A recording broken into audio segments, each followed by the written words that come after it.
¿Aún crees que los vampiros no existen? Este vídeo te hará cambiar de opinión. A pesar de lo que muchos puedan pensar, el fenómeno del vampirismo no aparece junto al libro sobre el Conde Drácula de Bram Stoker. El vampirismo ha existido toda la vida, si bien ahora se conocen los motivos que lo provocan. Pero, ¿por qué se asocia el vampirismo con el Conde Drácula? ¿Quién fue realmente el Conde Drácula? Todo el fenómeno de libros y películas sobre el tema han tenido un origen en un personaje un poco siniestro, pero a la vez muy querido en su tierra, Rumanía. Nos referimos al personaje de Vlad Tepes o Vlad el Empalador, que vivió en el siglo XV y llegó a príncipe de Valaquia. Vlad Tepes vivió y falleció en Rumanía y su vida estuvo muy marcada por el empuje otomano hacia Europa occidental. Estuvo desde niño muy interesado en las zonas más sórdidas del palacio de su padre, las mazmorras, en las que se encerraban a malhechores y enemigos del reino, y mientras fue rehén del ejército turco se dice que aprendió las técnicas del empalamiento que posteriormente practicó con sus enemigos. Existe un lugar en Rumanía, Târgoviste, en el que aparecieron los cuerpos de más de 20.000 empalados, supuestamente por orden de Vlad.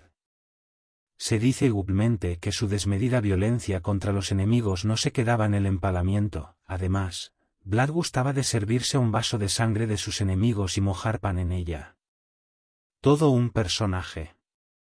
Si bien nadie puede negar que la novela de Bram Stoker, Drácula, fue el detonante del reconocimiento al vampirismo en toda Europa, no hay que olvidar que con anterioridad ya se escribían textos alusivos a la temática del vampirismo, como el libro escrito por el monje benedictino Agustín Calmet, Tratado sobre los vampiros, en el que se detallaban diversos casos de vampirismo, publicado en 1751.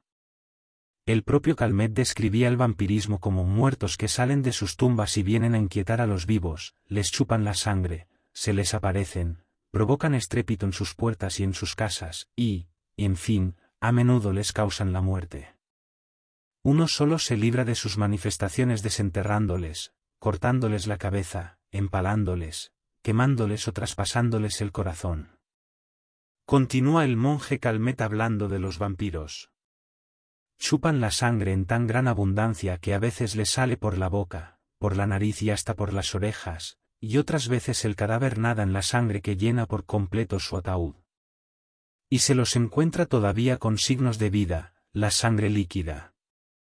Otro informe explica que, cuando sus ataúdes eran abiertos, los encontraban tumbados en charcos de sangre, porque los vampiros se atracaban hasta el punto de no poder retener toda la sangre que habían consumido. ¿Cómo es posible que existan restos de sangre en cuerpos ya enterrados? La respuesta puede ser debida a traumatismos post-mortem, producidos bien en el traslado del cadáver o bien en la apertura de algún orificio por el que pueda salir la sangre. La imagen y supuestas atrocidades cometidas por el Conde Drácula llegaron a oídos de Bram Stoker, quien publicó varios libros de terror, muy a gusto de la época, hasta que en 1897 se publica su gran novela, Drácula. En ella se narran las aventuras de un vampiro inspirado en Vlad Tepes. La obra adquirió fama mundial y fue llevada al cine. La popularidad tanto del libro como de la película crearon un efecto vampírico en todo el mundo que permanece hoy en día. ¿Han existido siempre los vampiros? La respuesta es sí, aunque no en la forma en que imaginamos fruto de la imagen de libros y películas. Y ahora nos ponemos un poco más técnicos. Algunas de las características que se asocian al vampirismo, y me refiero en concreto a la fotosensibilidad, tiene una explicación médica que antes no existía. Algunas personas, muy pocas, sufren de porfirias agudas, que son un grupo de enfermedades raras de transmisión hereditarias que producen defectos de la función de unas proteínas involucradas en el metabolismo de una importante sustancia producida en el hígado, que se llama hime.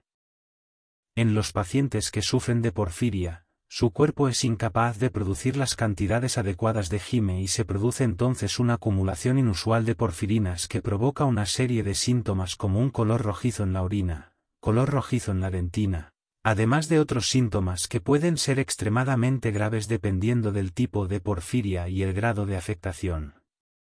En todo caso, los casos son muy pocos en el mundo, pero en algún caso, el paciente presente fotosensibilidad, llegando a producirse heridas en las zonas de piel afectadas por la luz solar, como manos, pies, cara, etc.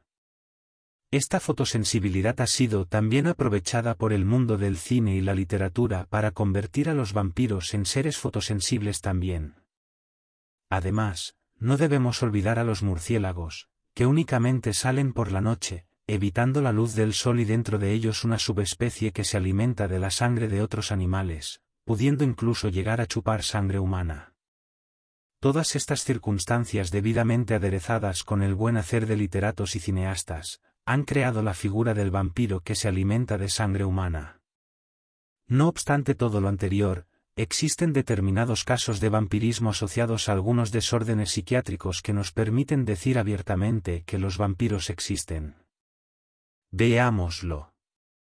El vampirismo clínico es un raro trastorno mental, una parafilia caracterizada por ser asociada con una necesidad compulsiva de ver, sentir o ingerir la sangre, existiendo o no el autoengaño de creer ser un vampiro. Dicho de otro modo, para entendernos, se trata de una desviación sexual en la que se busca el placer sexual mediante la visión, o ingesta de sangre humana, o simplemente se obtiene la excitación sexual mediante las acciones anteriores.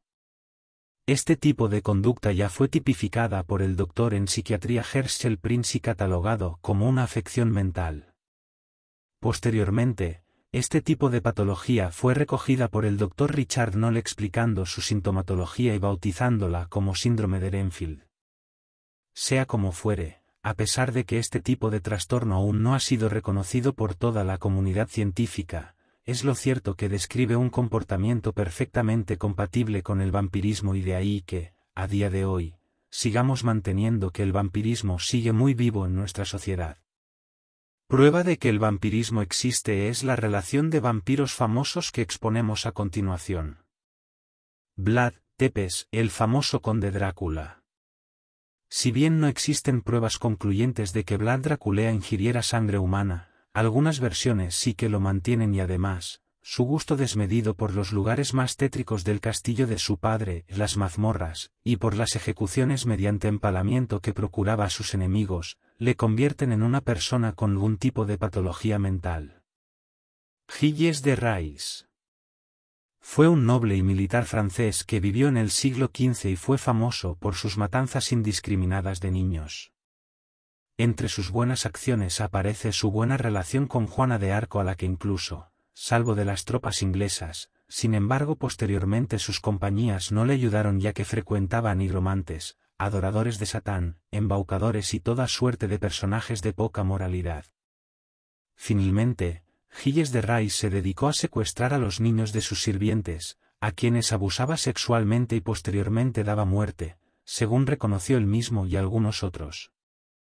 Finalmente acabó sus días en la horca condenado por sus crímenes. Isabel Báthory. La condesa sangrienta.